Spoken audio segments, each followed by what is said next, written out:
Y hoy en nuestra clase estaremos contestando dos preguntas, complementando eso que vimos en esa primera clase. Y la primera es, ¿quién discipula?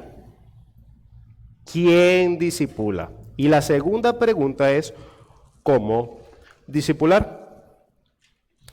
Así que vamos a responder esta primera pregunta. Y para ello voy a necesitar que me acompañen al Evangelio según Mateo, capítulo 28, verso 18 al verso 20. Evangelio según Mateo, capítulo 28, verso 18 al 20.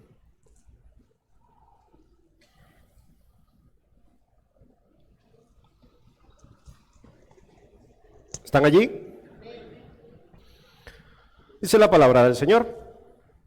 Y llegando Jesús, les habló diciendo, toda potestad me es dada en el cielo y en la tierra. Por tanto, id y haced discípulos a todas las naciones, bautizándolos en el nombre del Padre, del Hijo y del Espíritu Santo. Verso 20. Enseñándoles que guarden todas las cosas que os he mandado, y he aquí yo estoy con vosotros todos los días hasta el fin del mundo. Amén. Hermanos, como saben, este texto es conocido como la Gran Comisión. Y podemos ver en este texto que el llamado de discipular es recibido por los apóstoles, pero de los apóstoles pasa a la iglesia general. Esta responsabilidad de discipular a las naciones recae en cada uno de los cristianos. La iglesia local, no debe ver el discipulado como un evento especial o un programa sofisticado.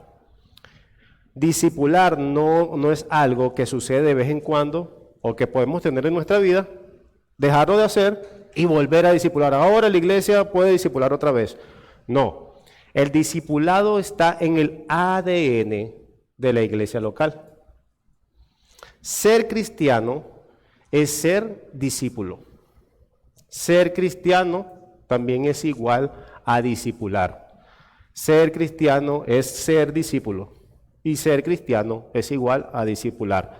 Lo querramos o no, somos discípulos si hemos creído en el Señor Jesucristo. Somos sus discípulos. Y un discípulo luce de esta manera. Es el hombre o la mujer que han creído en el Señor Jesucristo como su Rey. Y se acercan de manera humilde a sus pies a aprender del Señor Jesucristo. Este discípulo está atento a cada palabra y a cada enseñanza de su Señor. Y esta enseñanza no es solamente para inflar su conocimiento, no es decir, wow, yo conozco mucha teología, yo conozco mucha Biblia, me sé todos los versículos de la Escritura, pregúntenme. No. Lo que está aprendiendo, y esto es importante, transformará su vida, la de su familia, la de sus vecinos, y transformará a las naciones. Lo dice en el verso. El verdadero discípulo tiene frutos y por esos frutos, él es conocido. Y este discípulo no se queda con ese tesoro escondido, sino que le presenta al mundo su tesoro más preciado. ¿Y cuál es el tesoro más preciado para un discípulo de Cristo? Cristo mismo. Cristo mismo, Él no se queda atrapado. Bueno, yo descubrí este tesoro y es mío. No. Muestra al mundo completo, este es mi tesoro, este es mi tesoro. ¿Y cuál es este tesoro? El Rey. El tesoro del cristiano es el Rey Jesucristo. Y Él anuncia este tesoro no solamente con palabras, sino con su vida. La vida del discípulo cristiano dice, hey, ¿conoces a mi Rey? Hey, tú. ¿Conoces a mi Rey? Él no puede, Él se impacienta, Él se afana. ¿Se acuerdan la clase que vimos? Él se afana para que su rey sea conocido. Él se apasiona para que su rey sea proclamado. Y es a través del discipulado que cada cristiano debe estar comprometido en presentarle este rey a las naciones. Ahora, quisiera hacerle algunas preguntas. Entonces, ¿quién discipula? ¿Solamente los pastores? ¿Solamente los maestros? ¿O solamente los líderes de la iglesia local? ¿Quién discipula? Todos los cristianos. Hermano Carlos, ¿quién discipula? Todos los miembros de la iglesia local, todos los cristianos. ¿Y por qué? Porque es una pasión, porque es un mandamiento. Y es un mandamiento. Es un mandamiento, es un mandato del Señor. Mateo 28 es un relanzamiento. Mateo 28 es un relanzamiento del mandato cultural. Somos representantes vivientes del nuevo Adán. Y este es el Señor Jesucristo. Entonces, ¿quién discipula? Todos. Cada cristiano tiene la responsabilidad, está en su ADN después de haber creído en el Señor Jesucristo. Cada cristiano tiene la responsabilidad de discipular a las naciones. Volvamos a Mateo 28, 18 al 20.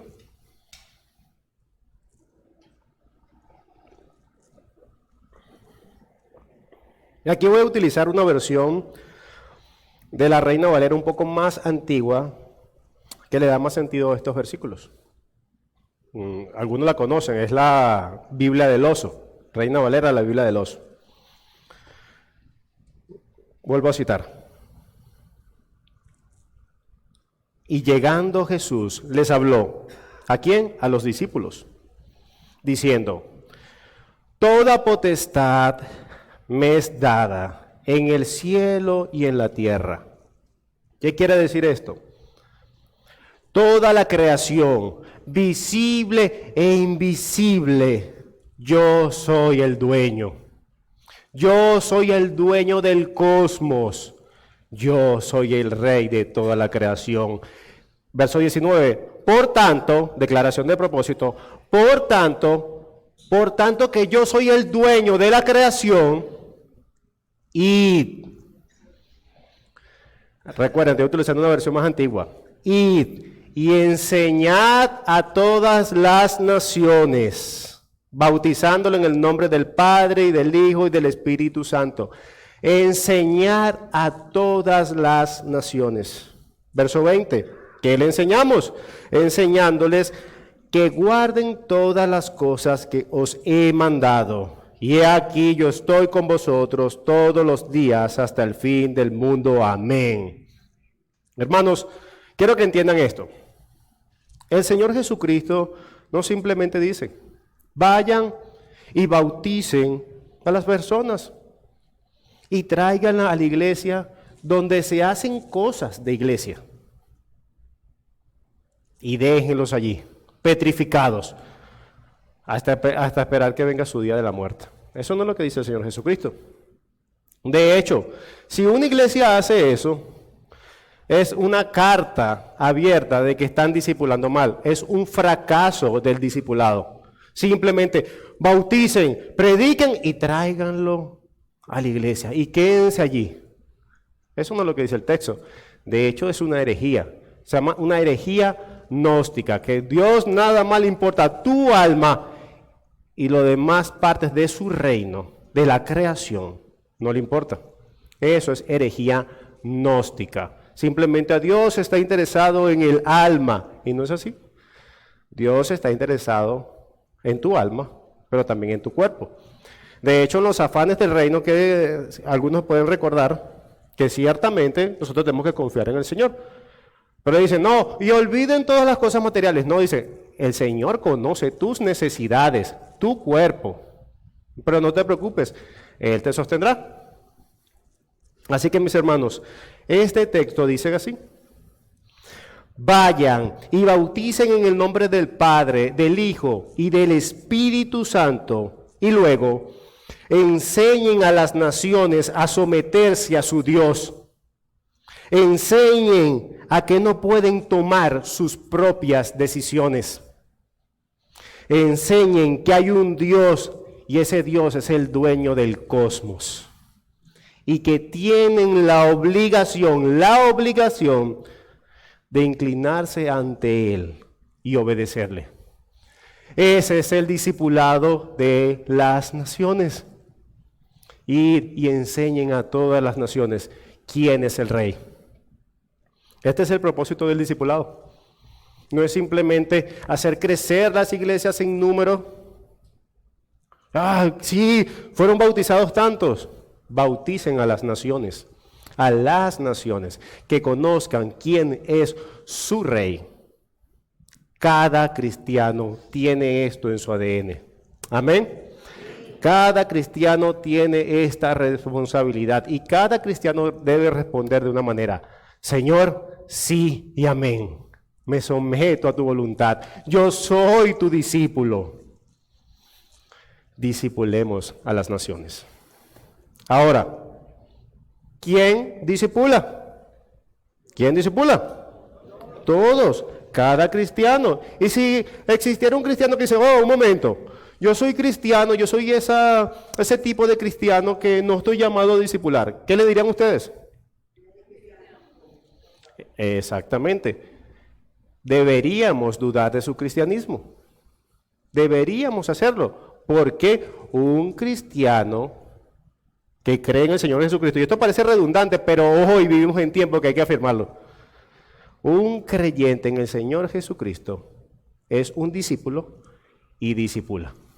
Amén. Entonces, la primera pregunta quedó contestada perfectamente.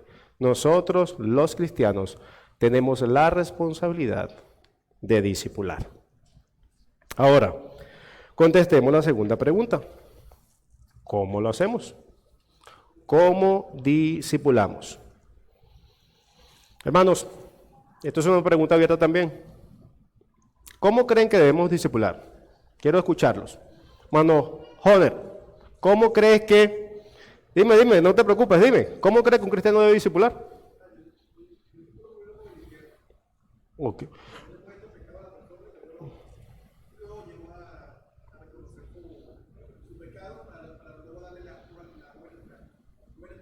Buenísimo. Y es correcto. ¿Qué más?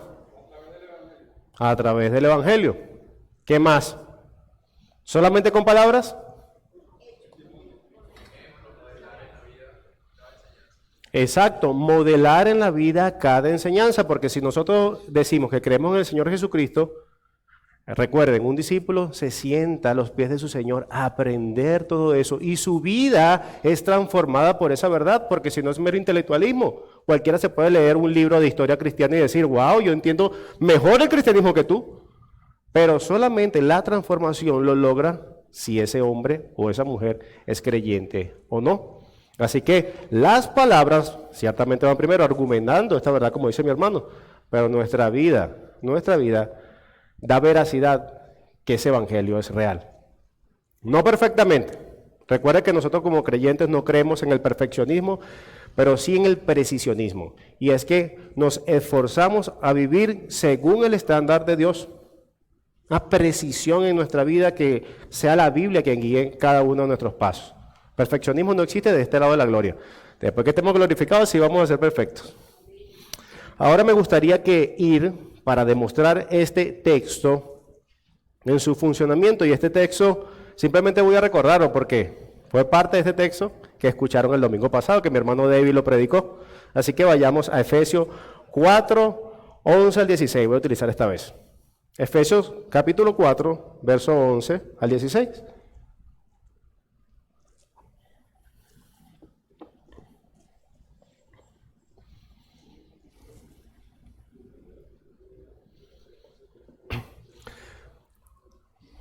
Efesios 4, verso 11 al 16. ¿Están allí? En este texto lo que vamos a ver es esto. Yo soy fanático de todo lo que quiere decir ingeniería automotriz y todo eso.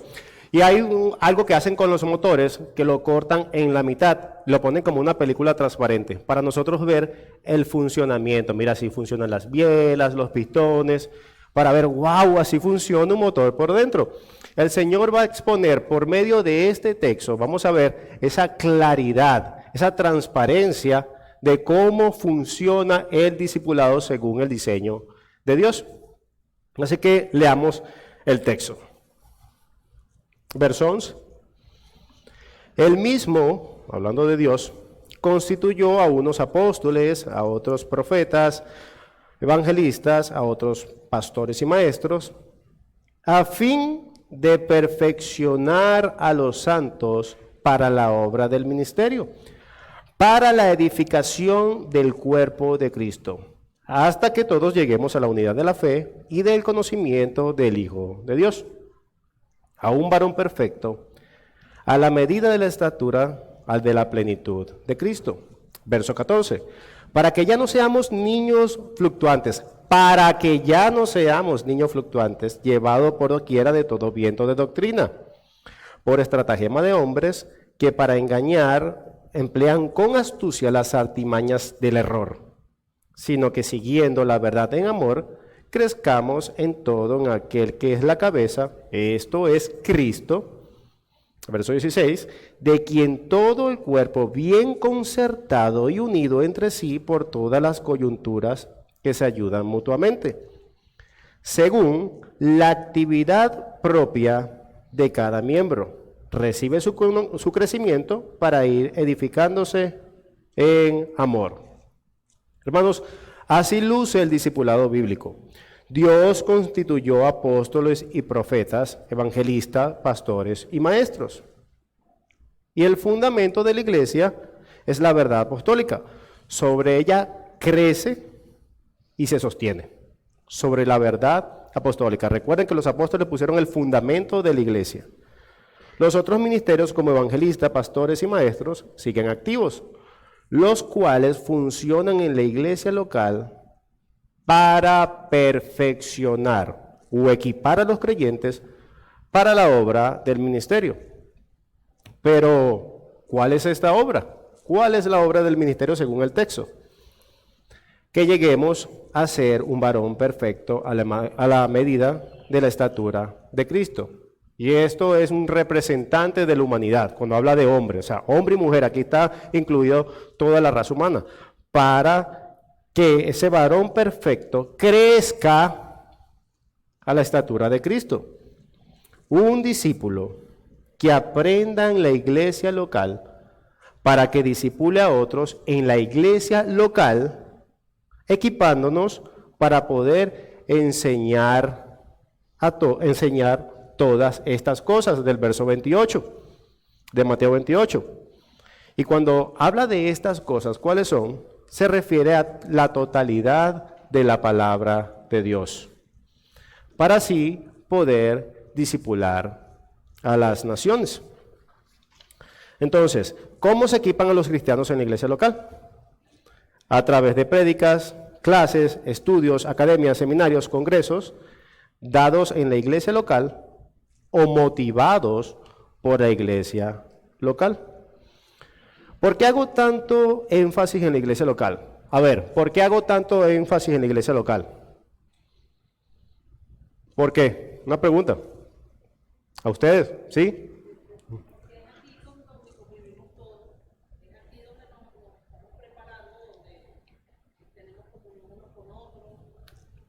Exacto. Dios diseñó la iglesia local para equipar a los creyentes, a los discípulos, para poder discipular a las naciones. Pero eso siempre pasa en el contexto de la iglesia local. No hay un cristiano que este cristiano fue salvo y es un llanero solitario. ¿Cómo va a crecer ese cristiano si no forma una iglesia local? Forma parte de una iglesia local, si no hay quien lo disipule. ¿Qué va a discipular él? Su iglesia no puede ser el Facebook. Su iglesia no puede ser YouTube. Y aunque podemos encontrar algunos buenos predicadores y muchos buenos predicadores en YouTube, esto no es la iglesia local. Esto jamás va a reemplazar la iglesia local. El plan de Dios es tener una iglesia local, el cual nos disipule, nos equipe y nos mande a discipular las naciones. Y el contexto de este pasaje es que la iglesia local, sus líderes, maestros y pastores están en la obligación, es un mandamiento, de cuidar el alimento de las ovejas, para que ellos puedan ser verdaderos discípulos del reino.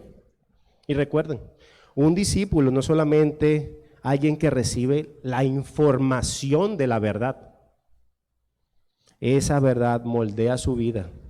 El verdadero discípulo se compromete a vivir lo que su maestro enseña, y su maestro es el Señor Jesucristo. Y ese creyente, se debe someter voluntariamente, gozosamente. Amén a todo lo que tú digas, mi Señor. Tú eres mi Rey. Y la segunda cosa que podría estar mostrando esa vida es algo, y es que no es un verdadero discípulo. No es un verdadero discípulo. Porque, imagínense esto, yo soy cristiano, pero no me voy a someter a la Biblia. ¿Qué pensarían de eso? Exacto, ¿de dónde sacaste que eres creyente? Dios te habla, es a través de su palabra. ¿Han visto ese meme que está por ahí que, Señor, háblame, y sale esa mano mostrándole la escritura? Esa es la voz de Dios, no necesitamos nuevas revelaciones, ya la revelación está completa, podemos estar completamente seguros de que nuestro Padre amorosamente nos diseñó el manual para nuestra vida y para cómo glorificarlo. Ahora, ¿cómo discipular? Con la verdad. Esta verdad que han traído tu pastor o pastores, líderes o maestros en la iglesia local, para la iglesia local. Pero esta verdad no se queda en las cuatro paredes de la iglesia local. Esta verdad debe influenciar todas las esferas de la vida, porque todas las esferas de la vida es de Dios. Lo vemos en Mateo 28. Dios está interesado en su creación completa, en las naciones. Les voy a enseñar, enséñenle ustedes, mis discípulos, a que las naciones se sometan a su Creador. Esa es la responsabilidad de cada creyente, de cada discípulo. Decía Abraham Kuyper una frase que me encanta de él, que lo describe muy bien. Él dice: no existe una pulgada cuadrada en todo el dominio de nuestra humana existencia sobre la cual Cristo, quien es soberano, no grite mía, mía, mía, mía, mía, mía. No existe nada, absolutamente nada del cosmos que Cristo no diga mío. Y esto es una conexión directa al evangelio del reino. Tenemos que desechar toda esa idea de que nosotros creemos en el salvacionismo exclusivo. Nada más me interesa su alma. Yo le prediqué y se convirtió y parece que lo olvidaron. Parece que los desecharon en la iglesia local. No es así. Dios le interesa tu alma, ciertamente, pero también le interesa que su gloria sea manifestada en toda la creación. Y eso es a través del discipulado de las naciones. Ahora recordemos, ¿quién discipula? Todos. ¿Los pastores y maestros? Todos. Todo el cristiano es discípulo y discipula. Todo cristiano se sienta a los pies de su Señor a aprender gozosamente. Sí, Señor, me someto a tus mandamientos.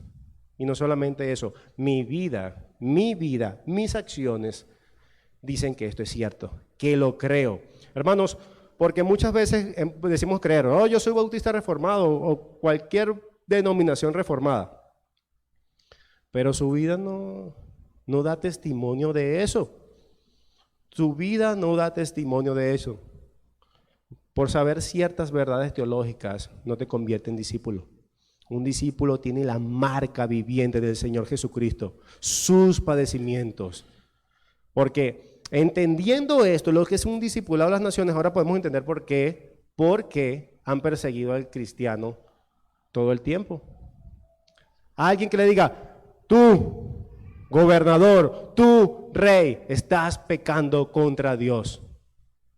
¿Quién? Están usurpando mi poder. ¿Quiénes son estos cristianos? De hecho, alguien ve Romanos 13 como una sumisión absoluta y no lo es así. Porque dice, mira, aquí está Romanos 13, sométese a la autoridad del gobierno absolutamente. ¿Quién escribió eso? Pablo. ¿Y cómo murió Pablo? ¿Él se sometió absolutamente al gobierno romano? No pasó así. Ciertamente el gobierno fue establecido por Dios, pero ese gobierno establecido por Dios debe hacer las cosas como Dios lo estableció. Y eso también es discipulado. No, has pecado contra mi Dios. Sométete a Él. Así que mis hermanos, ¿cómo se discipula? Comienza en la iglesia local a través de tus pastores, líderes y maestros y termina afectando a todas las naciones. Esto es el discipulado bíblico. Esto es el discipulado del reino. Esto es la responsabilidad de cada cristiano. Amén.